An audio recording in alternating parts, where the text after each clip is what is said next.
우리 하나님 말씀 누가복음 10장 25절에서 42절까지 말씀입니다. 누가복음 10장 25절에서 42절까지 말씀인데요. 우리 25절부터 37절까지 말씀만 읽도록 하겠습니다. 어떤 율법 교사가 일어나 예수를 시험하여 이르되 선생님 내가 무엇을 하여야 영생을 얻으리이까? 예수께서 이르시되 율법에 무엇이라 기록되었으며 내가 어떻게 읽느냐? 대답하여 이르되 내 마음을 다하며 목숨을 다하며 힘을 다하며 뜻을 다하여 주 너희 하나님을 사랑하고 또한 내 이웃을 내 자신같이 사랑하라 하였나이다. 예수께서 이르시되 내 대답이 옳도다. 이를 행하라. 그러면 살리라 하시니 그 사람이 자기를 옳게 보이려고 예수께 여짜오되 그러면 내 이웃이 누구니이까? 예수께서 대답하여 이르시되 어떤 사람이 예루살렘에서 여리고로 내려가다가 강도를 만나매 강도들이 그 옷을 벗기고 때려 거의 죽은 것을 버리고 갔더라. 마침 한 제사장이 그 길로 내려가다가 그를 보고 피하여 지나가고 또 이와 같이 한 레위인도 그곳에 이르러 그를 보고 피하여 지나가되 어떤 사마리아 사람은 여행 중 거기 이르러 그를 보고 불쌍히 여겨 가까이 가서 기름과 포도주를 그 상처에 붓고 싸매고 자기 짐승에 태워 주막으로 데리고 가서 돌보아 주니라. 그 이튿날 그가 주막 주인에게 데나리온 둘을 내어주며 이르되 이 사람을 돌보아 주라. 비용이 더 들면 내가 돌아올 때에 갚으리라 하였으니 내 생각에는 이 세 사람 중에 누가 강도 만난 자의 이웃이 되겠느냐? 이르되 자비를 베푼 자니이다. 예수께서 이르시되 가서 너도 이와 같이 하라 하시니라. 아멘. 결혼 정년기의 청년들을 만나 보면은 하나님께서 나에게 허락해 주신 짝꿍은 누구일까라는 질문을 할 때를 볼 수가 있습니다. 그래서 내가 소개팅하고 만나는 이 사람을 볼 때, 아니면 뭐 같은 공동체에 호감이 되는 이성을 볼 때 좋은 사람인가 아닌가를 끊임없이 이렇게 고민하고 질문을 합니다. 근데 좋은 사람을 만나기 전에 동일한 질문을 하나 던져 봐야 되는데, 좋은 사람을 찾고 있는 나는 과연 좋은 사람인가라는 질문입니다. 우리가 나랑 맞고 또 좋은 사람을 찾는 것이 너무나도 중요한데, 동시에 나도 좋은 사람이 되려고 애를 쓰고 있는가, 이 같은 질문을 던져보는 것이 너무 중요하다라는 것이죠. 오늘 말씀에 보면 한 율법 교사가 나옵니다. 율법 교사이니까 하나님의 말씀, 하나님의 율법에 정통한 사람이었을 것입니다. 그는 이미 자기가 꽤 잘 살고 있다라고 생각을 하면서 예수님을 시험하는 질문을 하나 던집니다. 선생님, 내가 무엇을 해야 영생을 얻을 수 있습니까? 라는 이 질문을 던지죠. 예수님은 바로 대답을 해주기 이전에 그럼 네가 생각하는 방법은 뭔지를 물어봤습니다. 율법학자는 신명기 6장의 말씀과 레위기 19장의 말씀을 잘 버무려서 하나님을 사랑하고 내 이웃을 사랑하는 것이 하나님의 율법의 가장 중요한 두 기둥입니다 라는 얘기를 하고 있습니다. 아주 잘 하나님의 말씀을 정리해서 대답을 한 것이죠. 그래서 예수님은 너의 대답이 옳다, 그대로 살아라, 이런 얘기를 하십니다. 아마 율법 교사는요, 자신의 대답이 100점짜리 대답이었음을 기억하면서 되게 기뻐했을 것입니다. 그리고 그 당시에 많은 사람의 이 관심을 받고 있었던 예수님이 나의 대답을 칭찬하니까 굉장히 이제 기세등등했을 거예요. 그래서 그는 자기를 조금 더 돋보이게 하기 위해서 또 다른 질문을 던집니다. 어떤 질문일까요? 그러면 내 이웃은 누구입니까? 라는 질문이에요. 누가 내 이웃입니까? 라는 이 질문에는요, 굉장한 특권 의식과 약간은 차별적인 가치관들이 담겨져 있었습니다. 그러니까 하나님을 사랑하고 이웃을 사랑해야 된다는 것을 내가 압니다. 근데 누가 나의 이웃입니까? 라는 이 질문은요, 누가 나의 도움을 받을 만한 그런 존재입니까? 라는 말로 바꿔서 얘기해 볼 수 있습니다. 이 사람의 이 질문, 표면적인 이 표현을 넘어서서 이 율법교사 마음에 있는 질문을 예수님께서 아신 다음에 선한 사마리아인의 얘기를 합니다. 어떤 사람이 예루살렘에서 30km 정도 떨어진 이 여리고로 내려가다가 강도를 만났습니다. 근데 강도가 그 옷을 벗기고 거의 죽기 직전까지 때리고 버려두었다라고 얘기를 가정하고 있어요. 그러니까 한 제사장이 지나가다가 죽어가는 사람을 봤습니다. 근데 가장 먼저 보이는 반응이 무엇입니까? 피하다라는 단어죠.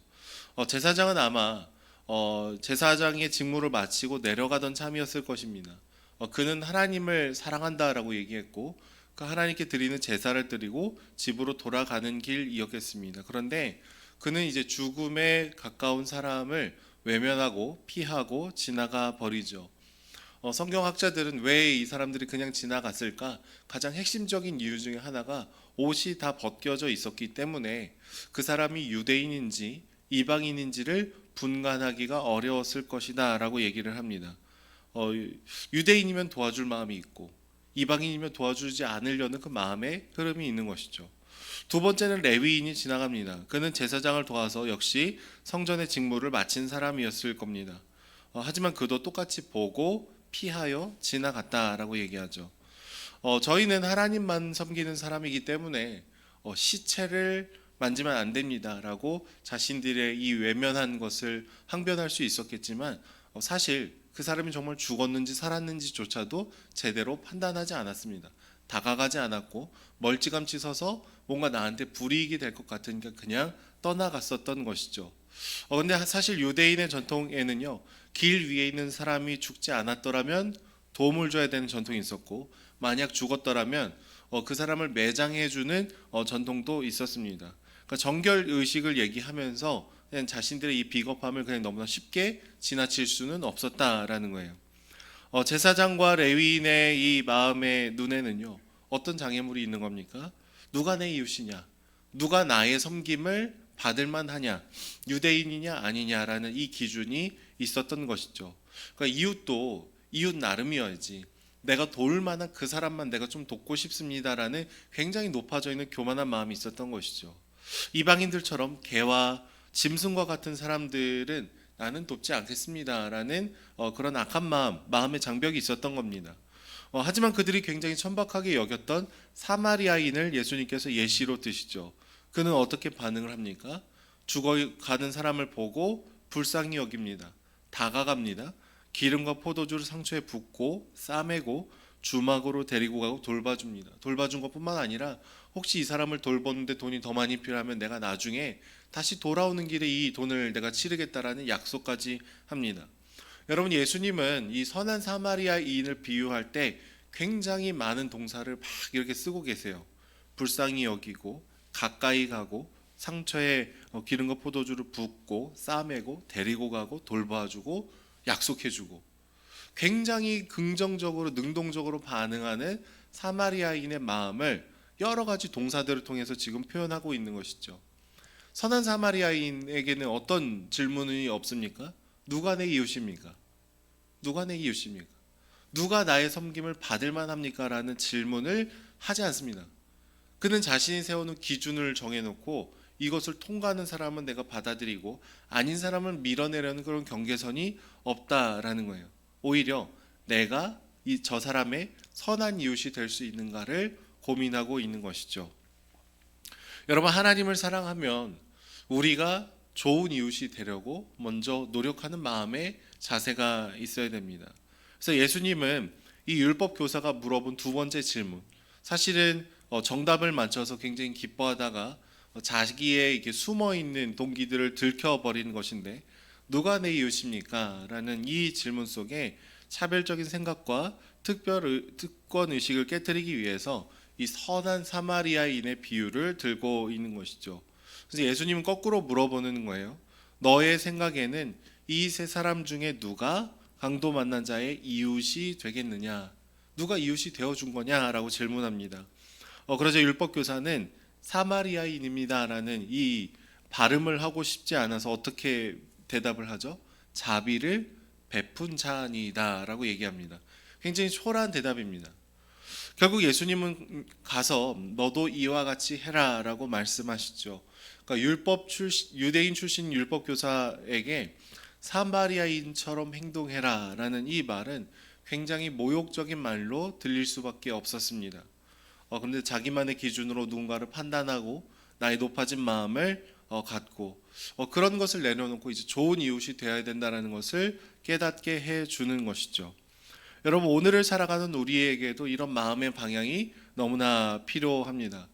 종종 이제 교회 안에서 기도를 하다가 하나님을 굉장히 특별한 체험과 경험으로 만나시는 분들을 종종 만날 때가 있습니다. 기도하다가 막 마음이 뜨거워지고 하나님의 어떤 특별한 마음을 주고 뭐 깨달음을 주시고 여러 가지 특별한 체험들을 하나님의 은혜로 우리가 경험하게 될 때가 있습니다. 그런데 우리가 한 가지 함정에 빠질 때가 있는데, 어떤 것에 함정에 빠지냐면은 하나님을 사랑하는 것 자체에 만족하는 게 아니라 하나님을 사랑하는 나에 심취해 버리면은요, 뭔가 우리 마음이 점점점 높아져 가는 것을 볼 수 있어요. 나는 보통 사람과 다르게 하나님을 더 깊이 살아가는 납니다. 나는 율법 교사처럼 막 말씀을 잘 아는 사람입니다. 마음이 높아지게 되면은 동시에 우리 안에 들어오게 되는 것이 뭐냐면요, 누가 내 이웃인가, 누가 나와 비슷한 레벨의 사람인가, 이것을 찾기 시작합니다.